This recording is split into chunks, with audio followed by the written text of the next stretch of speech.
We drop immediately into the year 155 AD. The Roman Empire is at the height of its power. A man who had never recited the Shema sat down in the shadows of the Capitol and wrote a letter directly to the Roman Emperor. He was attempting to explain and defend the Christian faith to a pagan ruler.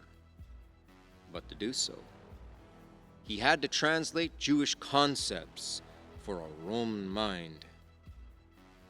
And he defined the God of Israel using a very specific, deeply philosophical framework. He explained the divine reality as a heavily ranked order. The Creator God, positioned at the very top. Jesus Christ, placed firmly in the second position. And the prophetic spirit occupying the third.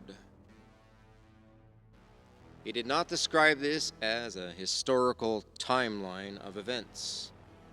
He did not describe it as the one God simply manifesting his power in different ways.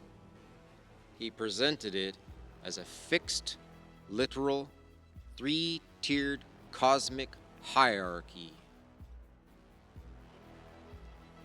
The framework he used in that single letter fundamentally changed the course of history. His name was Justin. History remembers him today as Justin Martyr. He was a mid-2nd century Gentile philosopher who had converted to Christianity. He was born in Samaria, but he was entirely Greek in his education and his culture. Before converting, he had spent his life wandering through the great philosophical schools: Stoicism, Pythagoreanism, Platonism. He was a brave man. He was a sincere man. He would eventually die for his faith. But when he converted, he brought his entire Greek education with him. He brought the assumptions, the logic, and the structural categories of his pagan upbringing right into his reading of the Jewish scriptures. This is not a story about a villain intentionally corrupting the text. This is a story about how human cognition actually works, and what happens when you read an ancient document through the wrong cultural lens. Think about how translation actually functions in the real world. Imagine a highly educated, fluent, second language speaker who's translating a complex ancient document from Mandarin into English. When that translator encounters a phrase that's culturally ambiguous, what happens? When they hit an idiom or an ancient concept that simply does not map perfectly over to their adopted language, they do not freeze. They process it through the foundational logic of their native tongue. They use the cognitive tools they already possess to bridge the gap and make sense of the ambiguity. It isn't dishonest. It's simply how the human mind resolves information it doesn't quite grasp. You cannot process new data using cognitive tools you do not possess. you default to the structure of the world you already know. Justin read the Jewish scriptures. He loved the Jewish scriptures. He believed them entirely. But his foundational language was never Jewish. His foundational, invisible logic was deeply rooted in Greek philosophy. To understand exactly what Justin did to the text, we have to deeply understand his world. It was a world living under the massive, inescapable shadow of the philosopher Plato. In the Greek philosophical mind, the supreme God is entirely transcendent, is too pure, too elevated, and vastly too distant to ever touch the physical world directly. In this framework, physical matter, dirt, flesh, the earth, is inherently flawed and base. The supreme God is perfectly spiritual. Therefore, they cannot mix. The supreme God cannot get his hands dirty in the mud of human existence. So, if the supreme God cannot touch the physical world, how does the universe exist at all? How did it get made? How does this distant God interact with humanity, speak to prophets, or guide history? For the Greek philosophers, there was only one logical answer.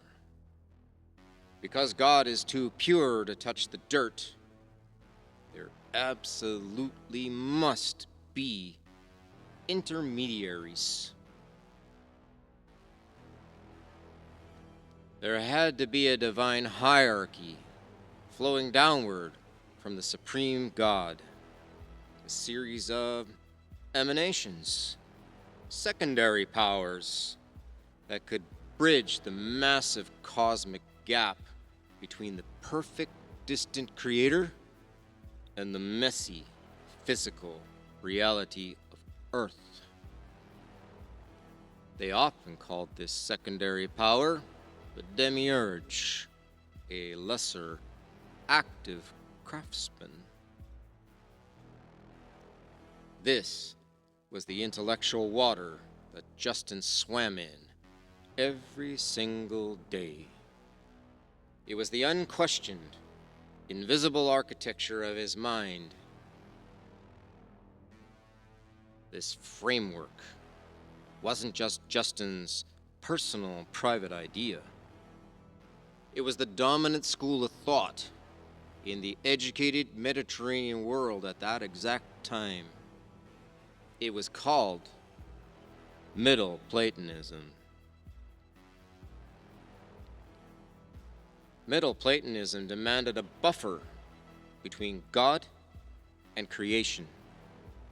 It required a second divine principle to do the heavy lifting of interacting with the physical world, because the supreme God could not. So what happens when a mind thoroughly trained in Middle Platonism opens the Gospel of John? What happens when a man who's already looking for a second divine principle reads the Greek word logos? 'Logos'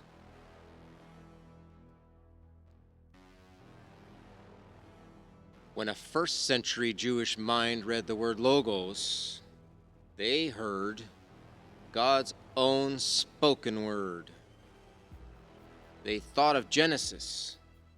God said, "Let there be light." They heard God's purpose, His reason, His creative power in action. But when Justin read logos, he did not hear an attribute or an action of God. His Middle Platonic framework simply wouldn't allow it. He heard exactly what his Greek mind needed him to hear: a second, distinct, divine being. And what about the Holy Spirit? When the Jewish prophets spoke of the Spirit, they were speaking of God's active power and presence. In the book of Joel, God declares, "I will pour out my Spirit on all flesh." Think about the verb there. You pour out a substance. You pour out power.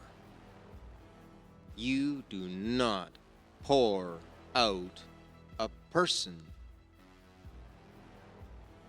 The Greek mind already had a concept for a third tier. They called it the world soul.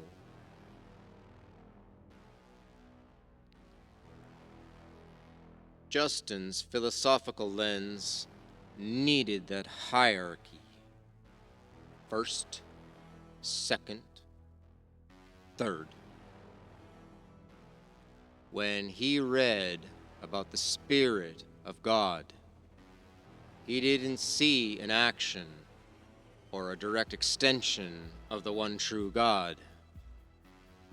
He saw a third divine tier. Without meaning to, and without malice, he took the actions and attributes of Yahweh and turned them into distinct numerical persons. You might be wondering something right now. If Justin was misreading the text this severely, why didn't the Jewish believers correct him? Why didn't the thousands of early Jewish Christians, the men who prayed the Shema twice a day, stand up and tell him, that is not what our scriptures mean? It's a fair question. Let's look at the dateable historical timeline to find the devastating answer. In the year 70 AD, the Roman army under Titus laid siege to Jerusalem. The city was completely destroyed. The temple was burned to the ground. The entire center of Jewish gravity, including the original Jewish Christian leadership, was violently shattered and scattered across the empire. But that was only the beginning of the displacement.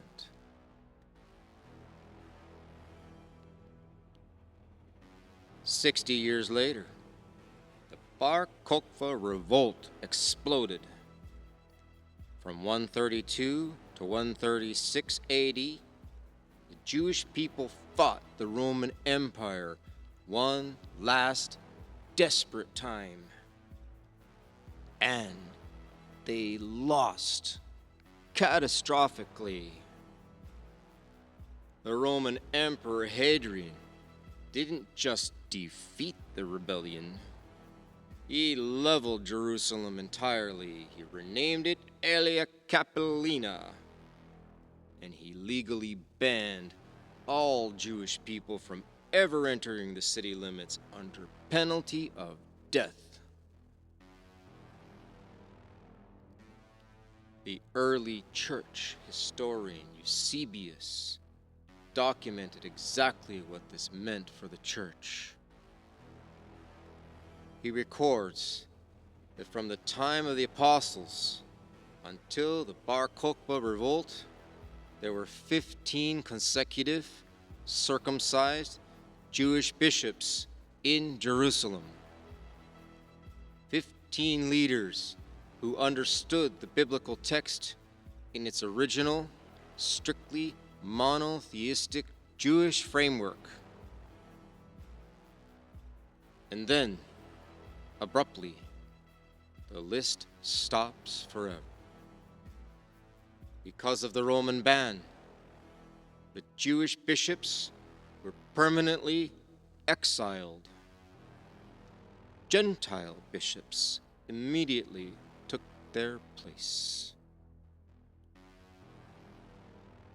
The original voices were violently removed from the conversation. The men who intimately understood the shaliach, the authorized human agent, were gone. The men who guarded the Shema as the non-negotiable core of their existence were silenced and scattered. Gentile philosophers took the wheel of Christian theology simply because the men who wrote the books were no longer allowed in the room.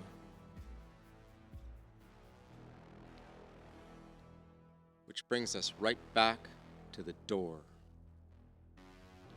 The door that the Jewish philosopher Philo of Alexandria opened decades earlier. Remember, Philo had translated Jewish concepts into Greek terms to build an intellectual bridge in Egypt. He used the word logos to describe God's delegated agent, but he kept it entirely subordinate. He kept Yahweh absolutely supreme.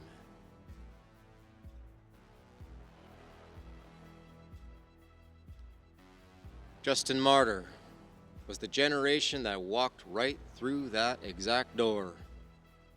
He took Philo's convenient vocabulary, but he left Philo's strict Jewish framework far behind.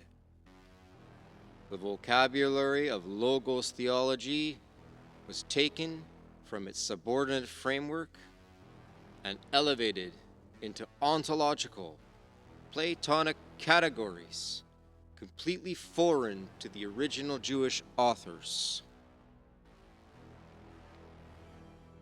It was a slow, quiet tragedy, not a dark conspiracy, not a malicious plot by evil men in back rooms. Just sincere Gentile theologians building theology through a broken lens, reading their own philosophical categories back into entirely Jewish documents because it was the only way they knew how to read. The vocabulary is now loose. The idea of a second divine being has firmly taken root in the minds of the early church fathers, and a massive storm is gathering on the horizon. The Roman Empire is beginning to fracture under its own immense sprawling weight. Decades of chaos, division, and bloody civil war are coming. Soon, a new emperor will rise to power out of the ashes of that civil war.